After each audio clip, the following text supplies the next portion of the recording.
So apparently there's going to be a new movie on Cheney coming out. I didn't know about this until Ben Shapiro talked about it in this video.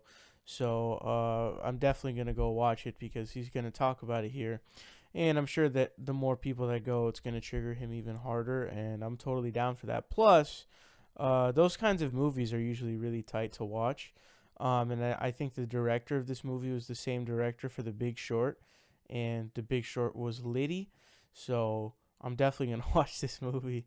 But this guy is going to do something really weird here. He's going to talk about, oh, the left hated Bush and Cheney. They're just anti-conservative. Like, as if that's not self-explanatory and implied in being a lefty. You know what I mean?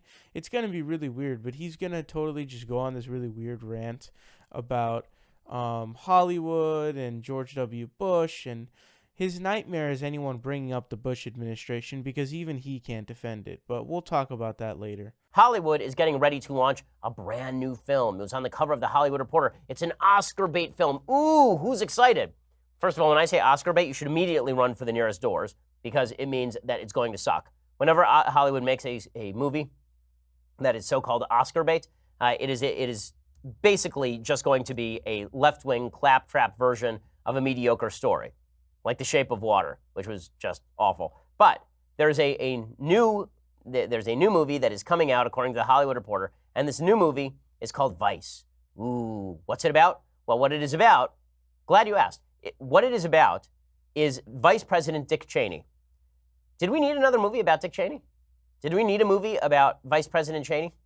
Of course not. This, in fact, is just the latest attempt to go after the Bush administration. But there's something telling about this. Okay, so again, this is not the first attempt to get the Bush administration. There was a movie called W with Josh Brolin, which failed dramatically at the box office. It had like a $24 million budget without publicity and advertising, without P&A.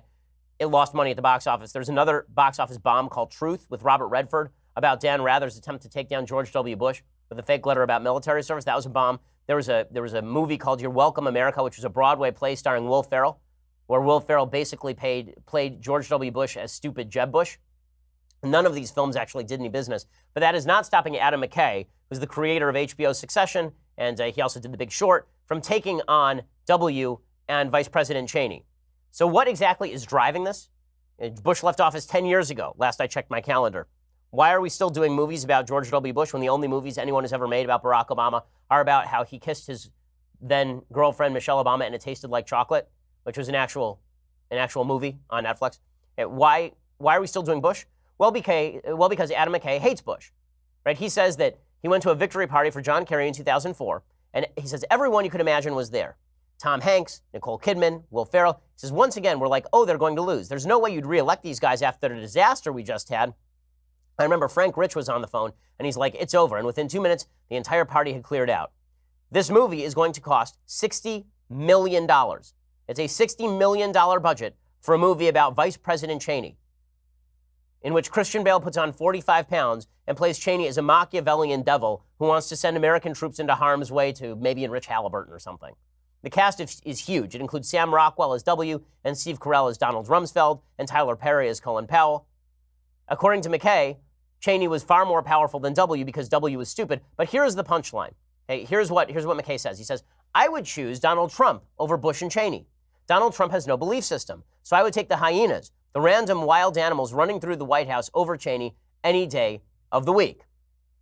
Now, the reason that I point all of this out is because it just demonstrates that all of the lies that the left tells about why they don't like President Trump, they are just that. They're lies. Okay, the left doesn't like President Trump because President Trump is not a leftist. It is that simple. They hated George W. Bush. They hate Donald Trump. In fact, as McKay says, he hates George W. Bush more than he hates Trump. Not because George W. Bush was less classy than Trump or something, but because George W. Bush was more ideologically conservative than Trump. The left hates conservatives. The Hollywood left despises conservatives, not because they are classless, and not because they say things on Twitter that offend, and not because they say weird things in public at press conferences. No, the left hates Donald Trump for the same reason that they hate George W. Bush. He is not a left-winger.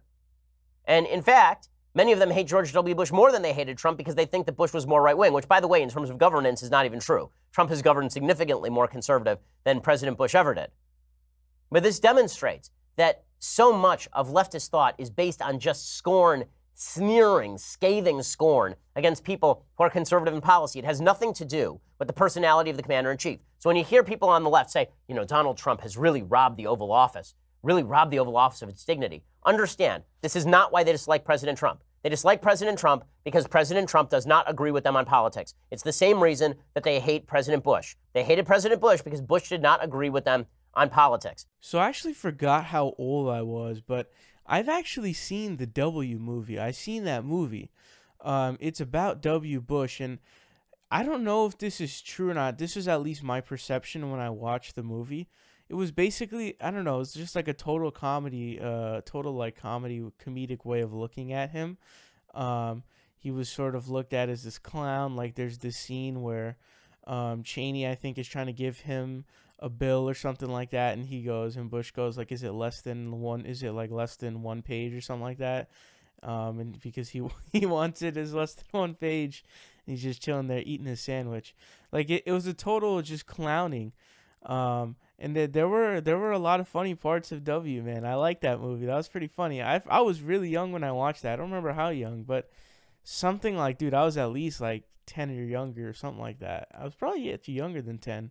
But, dude, that movie was hilarious. I don't know how you could rant against that.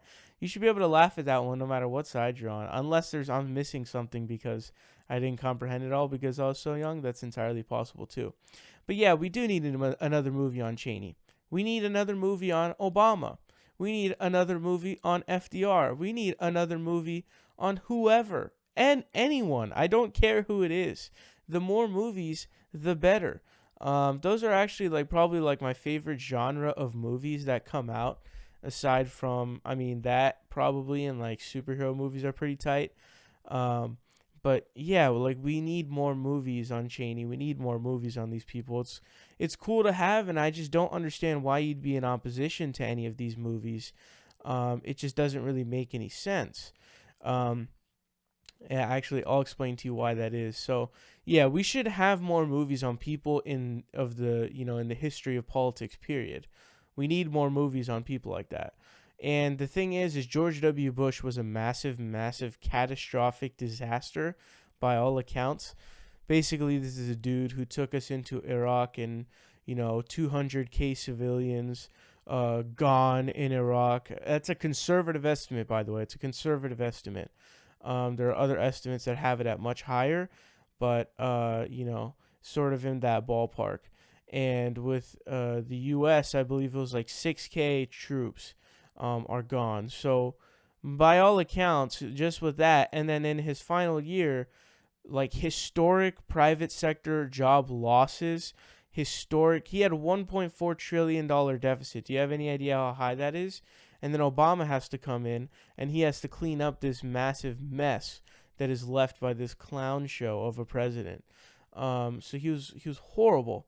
And I remember watching one of Ben Shapiro's debate tips videos. It might have been the one that I made a video on where he's given this little debate seminar of some sort of, 10 ways to debate and destroy leftists. But he was basically, in that one, he was trying to say that if you invoke Bush to explain the issues that are happening under the Obama administration, which entirely makes sense, by the way, because if you want to talk about Obama's deficits, his deficits, which were high because of deficit spending, you have to, give the rationale of, hey, when he entered office, George W. Bush left him in a huge catastrophic mess, and so he had to deficit spend because of what George W. Bush did. And the numbers of George W. Bush of $1.4 trillion, or it was either 1.2 or $1.4 trillion deficit. Sorry, I forgot. Might be $1.2 trillion actually. So when people bring up Bush for all of the continued things like Iraq and deficit spending and poor economy, to explain that, hey, George Bush is the reason why all of this is going on, he goes, well, why don't we just bring up the founding fathers and FDR? And I was like, why? How is that? That's legitimately one of the dumbest things I've ever heard from Ben Shapiro, and that's a long list, by the way. That's up there with, climate change is a, theory pushed by economic Marxists or something like that. It's up there with those kinds of statements. And it's hilarious because basically the guy is trying to run away from Bush. I seen in another video that he did where he literally said, like, this is damn near verbatim, like, we're still trying to get away from Bush. So in his mind, Bush ruined his version of conservatism because it was a massive failure by all accounts. And so he's trying to run away from it. And so when you make a movie on Cheney, he gets triggered because, like, oh, come on. Why do you have to bring up the massive failures of conservatism? I thought we already swept that under the rug. And then he does, and then he does this dumb tactic of basically saying, oh, well, he wasn't even that conservative. That's a funny tactic that they do whenever the conservatism doesn't pan out. This is similar to like what socialists and commies do when their shit doesn't pan out. They go like, it's not real socialism or communism.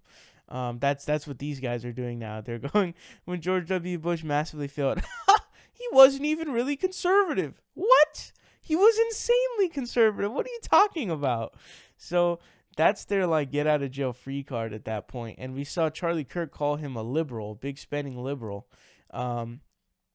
which is the most hilarious thing I've ever heard in my entire life, because liberals became, they distinguished themselves as opposition to Bush and Cheney and the Bush administration. And then he says that lefties hate conservatives because they're conservative. Well, no, duh. It's called political differences of opinion. Yeah, I'm going to hate someone who goes in Iraq and costs us 200,000 Iraqi civilians and costs us 6,000 American troops. Yeah, $1 trillion will be spent by, I think, like 2053 on the Iraq and Afghanistan wars. Yeah, I'm going to hate that. I don't understand. Like, oh, wow, no way. The left hates conservatives? What? And is Bush really less conservative than Trump? By what measure? I mean, his tax cuts were insane. His tax cuts were insane. I think they were even worse than Donald Trump's. Like, what about Bush? And I think Bush was legitimately, socially conservative, because there were the issues of gay marriage, coming up for debate at that time as well. So I don't understand where this idea that he was less conservative is.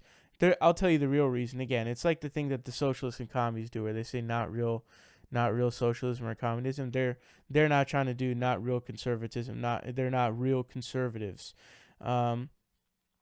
So this whole thing just doesn't make sense, and it's obvious that Ben Shapiro has no clue what he's talking about. I'm definitely going to be checking out this movie, though, because I want to watch it, and also it's going to trigger Ben Shapiro, so I'm definitely going to watch the movie.